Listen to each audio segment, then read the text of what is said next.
remember there was an issue about translation, like I don't know if they fixed it or not. And the other thing is that there are still some trash cans that you don't have to categorize, and you can. And sometimes I think a lot of people still are more willing to just throw them in those trash bins instead of these recycled.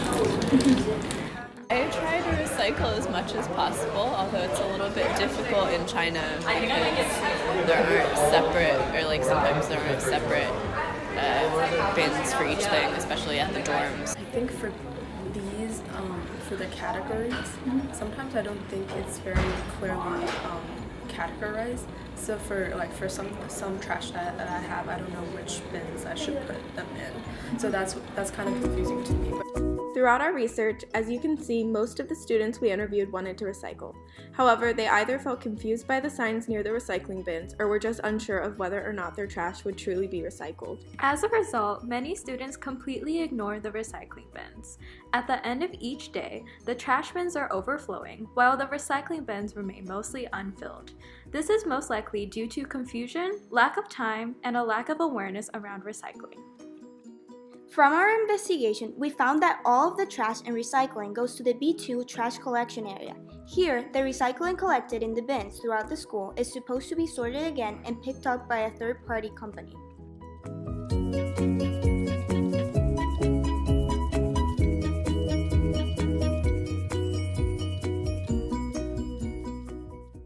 Well, I think the whole point of having separate bins is to eliminate certain types of waste and certain items that can be recycled.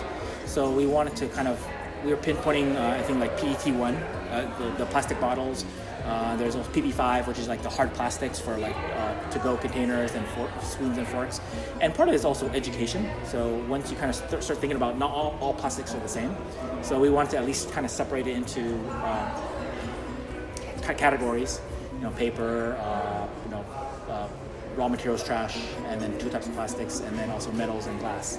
But I think ultimately it may be too advanced for the community, so we might adjust it to make it more simplified. But ultimately, I think we should be doing it anyways, and that's kind of the direction we want to go in.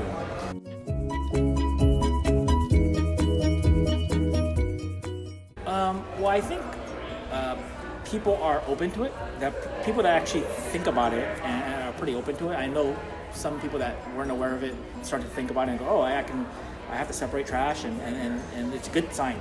People are moving in the right direction. I mean, our first iteration was only English, and so that was a mistake on our part. We kind of just didn't think about it, and we were like, "Okay, let's get it up there," and we did it in English first, and then we realized probably people that are dual language, they're kind of dominant in one, right? So like for me, I look at English, and yes, I kind of recognize some Chinese, but it's English. And probably for the reverse, people that are Chinese dominant, they probably look at the Chinese. If there's no Chinese, then it's kind of like a blur, maybe. So we added in the Chinese version, and we wanted to make sure it was clear as possible.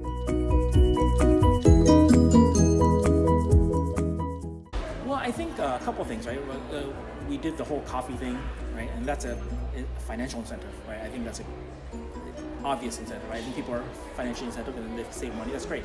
Now, I think we've done other things that are like potential ideas like eliminating plastics. The Green Shanghai group, they want to try to eliminate plastics, and we're here to support. Like if they have a great idea, and we can help implement it, so we can give them ideas, but we have to all kind of contribute. Like meaning, if they don't want us to sell plastic, fine, I'll eliminate all the plastic. I don't know if students will be happy, but I think but we can try.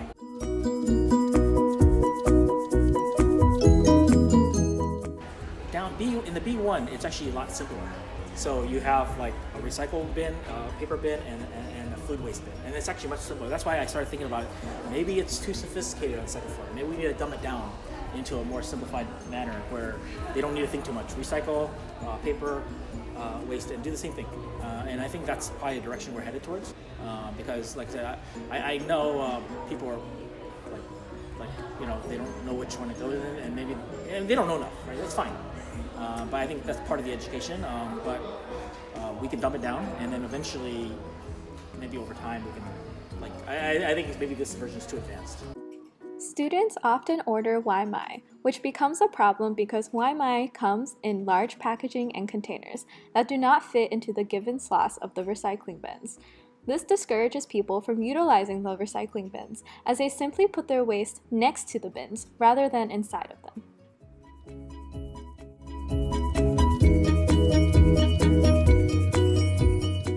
This is a kind of a vague answer because there's no guarantees of where the trash actually goes. I think we just try to, I think our ultimate goal is to have it, everyone sorts it. If 80% can sort it well, then we take that and we bring it down to B2, and B2 they sort it probably even more clearer, like paper with paper and glass with glass, and they can kind of segment into different bags, and maybe if they need to wash it a little bit, they wash it, and then eventually, ideally, it goes to a third party.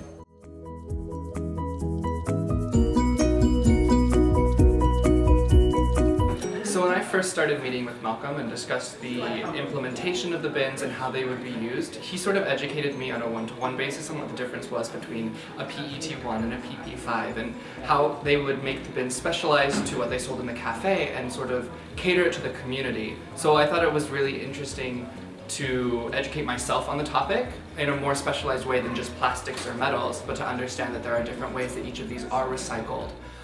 When I came to NYU Shanghai, to the larger city, to the community, and sort of saw that there was a lot of efforts being put forward by the school and by Sproutworks and everyone to really push this initiative that is super, super important. Moving forward, it will be important to continue improving the effectiveness of the recycling system here at NYU Shanghai in order to achieve equal participation between the Sproutworks and students' efforts to recycle.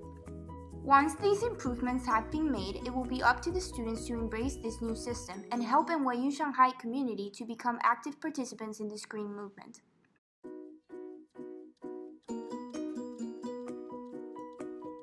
In that direction. So, but it has to be like a very conservative effort, and it can't be like, oh, well, the vending machine guy still has plastic bottles. So you kind of also have to talk to that guy and say, hey, look, can you do something else? Or maybe don't sell that type of water.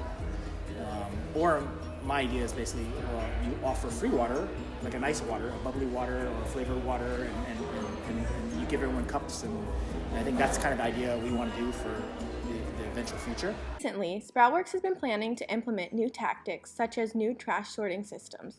They are also participating in Earth Week by offering discount incentives or free food if the student brings their own containers.